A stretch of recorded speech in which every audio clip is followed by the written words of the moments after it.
Good morning dear students. Last video में हमने गिरिधर नागर इस कविता की शुरुआत की थी। हमने इन पदों में देखा था, हमने पहला और दूसरा जो है पद्यांश पढ़ा था।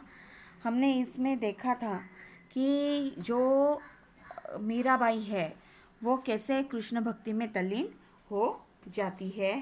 मीराबाई जो है वो कृष्ण की अनन्य उपासिका बनकर वो क्या करती है, अपना प्रेम प्रकट कर रही है। उन्होंने पदों में जो है वो कृष्ण के प्रति प्रेम, उनकी भक्ति, उत्सुकता, मिलने की आशा, प्रतीक्षा, इनका मार्मिक वर्णन उन्होंने किया है। यह हमने देखा था। हमने पहले पद्यांश में देखा था कि वो कहती है कि जो गिरिधर है, गिरिधर गोपाल जो है यानी श्री कृष्ण जी, वो वही मेरे पति है, दूसरे और कोई नहीं। जिनके सिर पर मुकुट मोर का मुकुट है वही मेरे पति है। और वो कह रही है कि मैंने क्या किया है उनके लिए, जो है श्री कृष्ण के लिए मेरा दूसरा और कोई नहीं है। और उनके लिए मीराबाई ने क्या की है, वो कहती है कि मैंने कुल की मर्यादा छोड़ दी है। चाहे मुझे कोई कुछ भी कहे, लोग कुछ भी कहे, लेकिन मैंने उनको पाने की ठान ली है। इसलिए वो संतों के साथ जाकर बैठती है, क्योंकि संतों के माध्यम से ही ईश्वर की प्राप्ति हो सकती है, ऐसा उनका मानना है। इसलिए वो लोक लज्जा का त्याग कर वो संतों के बीच जाकर बैठती है। वो कहती है कि मैंने अपने प्रेम रूपी बेल को अपने अश्रु रूपी जल से क्या किया है, जल से सींच कर बड़ा किया है, और अभी वो प्रेम बेल फैल गई है और उसमें आनंद रूपी फल लगने लगे हैं। वो कहती है कि मैंने दही जो दूध जमाने का पात्र में दही को मथानी से बड़े प्रेम से भिगोया है, उसमें से कृष्ण रूपी मक्खन को निकाला और शेष छाड़ छोड़ दिया है। यानी ये जो सार्थहीन जो बातें हैं उन्हें मैंने छोड़ दिया है, ऐसा वो कहती है। वो कहती है कि कृष्ण को, भक्तों को देखकर मैं प्रसन्न हुई और संसार का जो व्यवहार है उसे देखकर मैं दुखी होकर रोने लगी। और हे गिरिधर, हे श्री कृष्ण, अभी तुम क्या करो, मुझे तार दो। तुम मुझे क्या करो, इस संसार रूपी भवसागर से पार लगाओ, ऐसी वो कहती है। दूसरे पद्यांश में हमने देखा है कि वो कहती है कि हे हरि, आपके बिना मेरा कौन है, यानी आपके सिवा मेरा कोई ठिकाना नहीं है, अस्तित्व नहीं है। आप ही मेरे पालनहार हो, मैं आपकी दासी हूँ। मैं आदि अंत निज नाव तेरो, यानी मैं क्या कर रही हूँ, दिन रात आपका नाम ले रही हूँ। जब से समझ में आए हैं तब से और मेरी ज़िंदगी के अंत तक मैं सिर्फ और सिर्फ आपका नाम लेती रहूँगी, जपती रहूँगी और बार बार आपको पुकारती रहूँगी, क्योंकि आपके दर्शनों की तीव्र लालसा मुझे उत्पन्न हुई है। मैं इस संसार के निरर्थक सागर के बीच में डूबी हुई हूँ, निरर्थक बातों के बीच में डूबी हुई हूँ। आप क्या करो, और इस संसार रूपी इस निरर्थक सागर में क्या हो रहा है, मेरा जो है वो नाव डूब रही है। आप आकर क्या करो, मेरी नाव का पाल बांधिए, अन्यथा ये मेरी जो नाव है वह इस जीवन नौका इस संसार सागर में डूब जाएगी। इसलिए आप क्या करो, मेरी नाव का पाल बांध दो। और मैं आपकी विरहिणी क्या कर रही हूँ, आपकी निरंतर राह देखती रहती हूँ, आपकी प्रतीक्षा करती रहती हूँ। आप मुझे आपके पास आने का, निकट आने का मार्ग दिखा दो, और मैं आपका ही स्मरण करती रहती हूँ। मैं मेरा दासी आपका ही क्या करती हूँ, स्मरण करती रहती हूँ। मैं आपके शरण में आई हूँ। यहाँ तक हमने लास्ट वीडियो में देखा था। अब हम आगे देखेंगे। फागुन के दिन चार होरी खेल मनारे, बिन करताल पखावज बाजे, अनहद की झनकार रे। बिन सुर राग छतीसु, गावे रोम रोम रणकार रे। सील संतोख की केसर घोली, प्रेम प्रीत पिचकार रे। उड़त गुलाल लाल भयो अंबर, बरसत रंग अपार रे। घटके पट सब खोल दिए है, लोक लाज सब डार रे। मीरा के प्रभु गिरिधर नागर, चरण कवल बलिहार रे। फागुन के दिन चार होरी खेल मनारे, यानी यहाँ पर जो है अभी वो मीराबाई जो है वो कह रही है कि फागुन मास में होली खेलने का समय आता है। और यह समय कैसे होता है? अति अल्प होता है। तो तू क्या कर, जी भर कर क्या कर, होली खेल ले।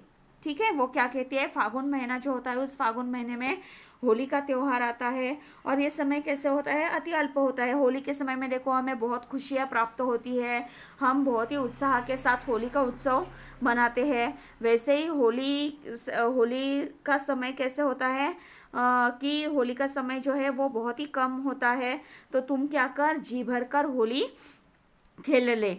अर्थात उसे ये कहना है कि मानव जीवन जो है वो अस्थाई है, उसका कोई भरोसा नहीं। इसलिए तुम क्या करो, भगवान से पूर्ण प्रेम करो, भगवान की आराधना तुम करो। ऐसे यहाँ पर वो बतलाना हमें चाहती है। बिन करताल पखावज बाजे अनहद की झनकार रे।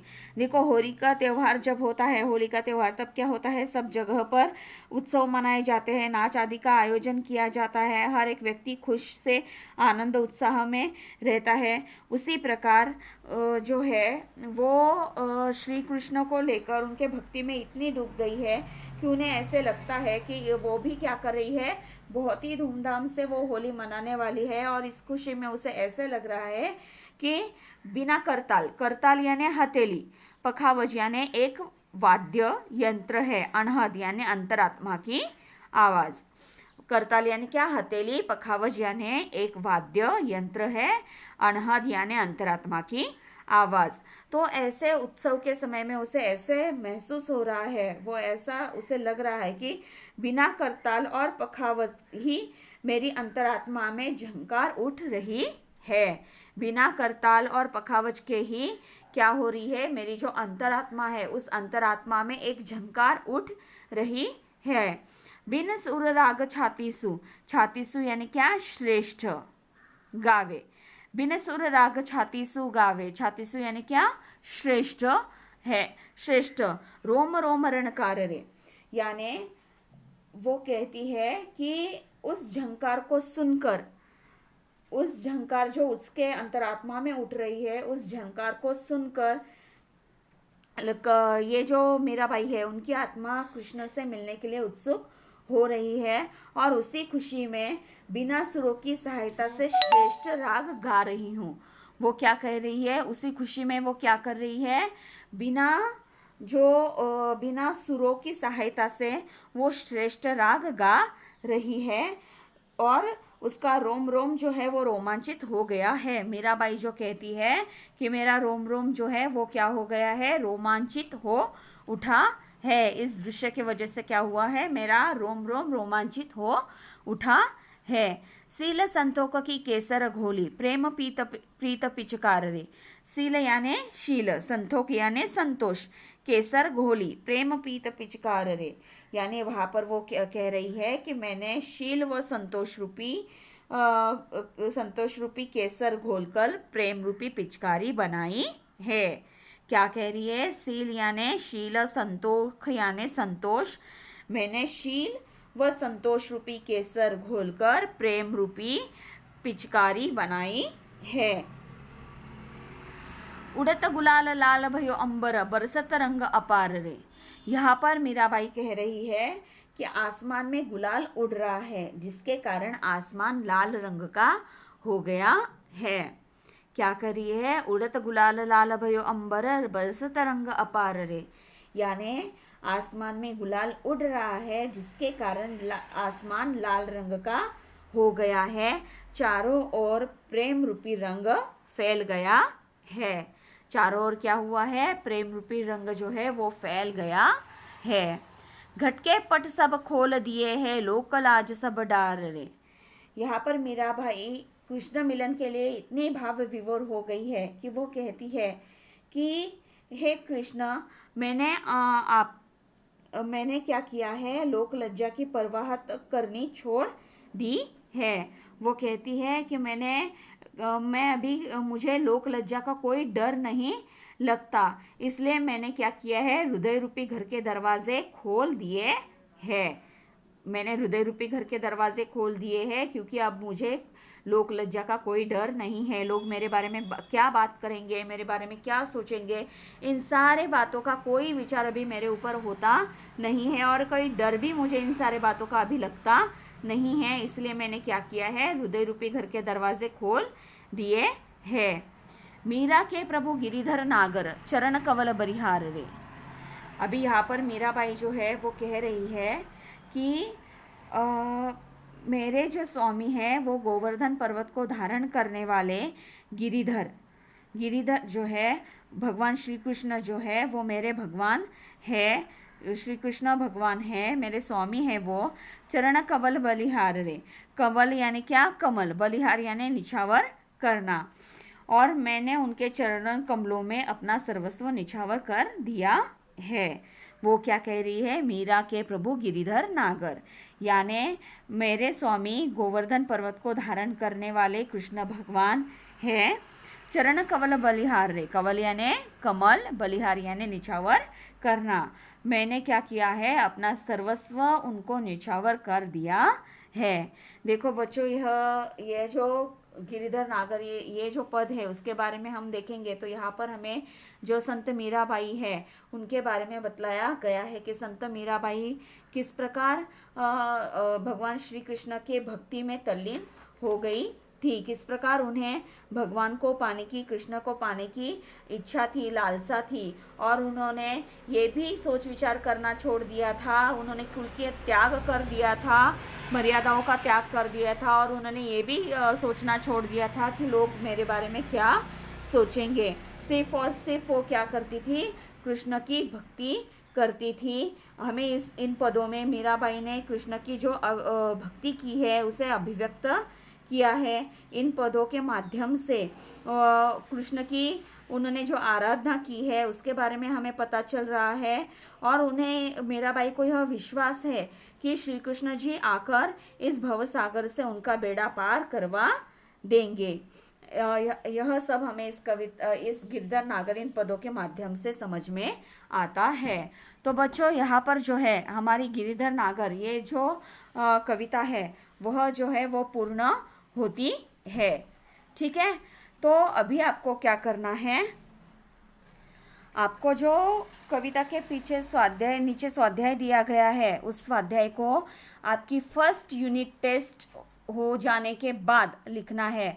मैं फिर से एक बार दोहरा रही हूँ, ये जो स्वाध्याय है उस स्वाध्याय को आप कब पूर्ण करोगे, जब आपकी फर्स्ट यूनिट टेस्ट हो जाएगी उसके बाद क्या करोगे, आप स्वाध्याय लिखोगे, क्योंकि आपकी फर्स्ट यूनिट टेस्ट नज़दीक आ रही है और अभी का समय आपको क्या करना है, उसके ही पढ़ाई के लिए देना है। तो ये जो स्वाध्याय है, सूचना के अनुसार कृतियाँ पूर्ण कीजिए, उसके बाद प्रवाह तालिका पूर्ण कीजिए, इस अर्थ में आए शब्द लिखिए, कन्हैया के नाम क्या है, दूसरे पद का सरल अर्थ लिखिए।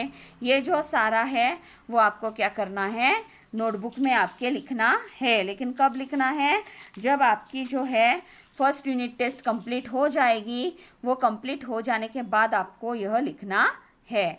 ठीक है, अभी का समय आप फर्स्ट यूनिट टेस्ट के लिए दे दो। आप सभी को पता है कि एग्ज़ाम नज़दीक आ रही है, बराबर है। तो हमारी जो यूनिट टेस्ट एग्ज़ाम रहती है वो कितने अंकों के लिए रहती है, तो 20 अंकों के लिए हमारी ये जो यूनिट टेस्ट एग्ज़ाम रहती है वो होती है। कितने अंकों के लिए, 20 अंकों के लिए यह एग्ज़ाम हमारी होती है। तो इस बार आपको एग्ज़ाम में MCQ टाइप क्वेश्चन जो है वो पूछे जाएंगे। ठीक है, कैसे प्रश्न पूछे जाएंगे, आपको MCQ टाइप क्वेश्चन जो है वो पूछे जाएंगे। यानी यूनिट टेस्ट की एग्ज़ाम आपकी MCQ टाइप यानी बहुविकल्पीय जो प्रश्न होते हैं वो आपको यहाँ पर पूछे जाएंगे। मैंने आपको इसके पहले के वीडियो में ही जो लास्ट वीक में दिए थे उसमें ही आपको एग्ज़ाम का पोर्शन क्या होगा, लेसन कौन सा होगा, पोयम कौन सी होगी, ग्रामर का पोर्शन क्या होगा, इन सारे बातों के बारे में मैंने ठीक से आपको जानकारी दी है। उम्मीद करती हूँ कि आपने ये सब मिलने के बाद पढ़ाई की शुरुआत की होगी। ठीक है, अच्छे से पढ़ने के लिए शुरुआत की होगी। तो आज हम रिवीजन के तौर पर मैं आपको कुछ सवाल दे रही हूँ कि रिवीजन एमसीक्यू टाइप हमारे हिंदी में सवाल किस प्रकार होंगे, वो रिवीजन के तौर पर मैं आपको कुछ सवाल यहाँ पर दे रही हूँ, उसके बारे में अभी हम जानकारी प्राप्त करेंगे।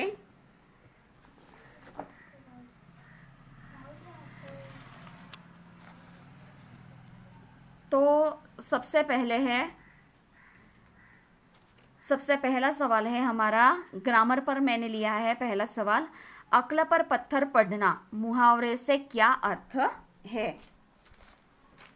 आपको यहाँ पर विकल्प दिए गए हैं, धोखा देना, बुद्धि भ्रष्ट होना, रोगी बनना, कायर होना। ये 4 विकल्प आपको दिए गए हैं, इनमें से सही उत्तर को आपको चुनना है। अक्ल पर पत्थर पड़ना क्या अर्थ होता है मुहावरे का? बराबर, बुद्धि भ्रष्ट होना, बिल्कुल सही। इस मुहावरे का अर्थ क्या है? बुद्धि भ्रष्ट होना। फिर सेकंड है, आकाश शब्द का विलोम है।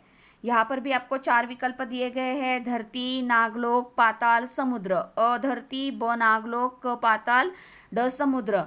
ऐसे ही सवाल आपको एग्जाम में दिए जाएंगे, ठीक है। जो भी आपको पोर्शन दिया है उसके आधार पर ऐसे ही सवाल आपको एग्जाम में आने वाले हैं।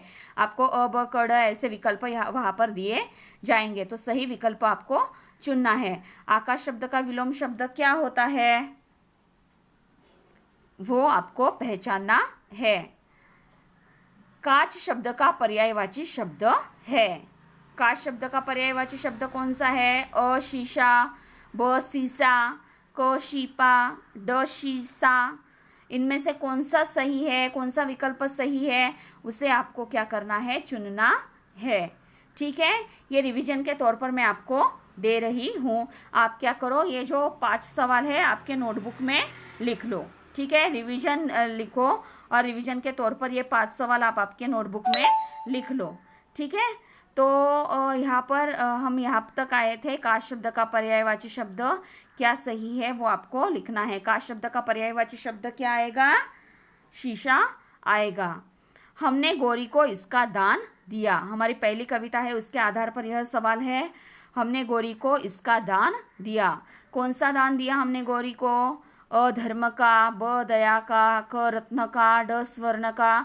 ठीक से कविता पढ़ो और जो सही विकल्प है उसे चुनो, ठीक है। कब मेरी टांग टूटे कब वे अपना यह चुकाए, ये लेसन में से लिया गया है। अ बदला, ब एहसान, क प्रतिशोध, ड इंतकाम।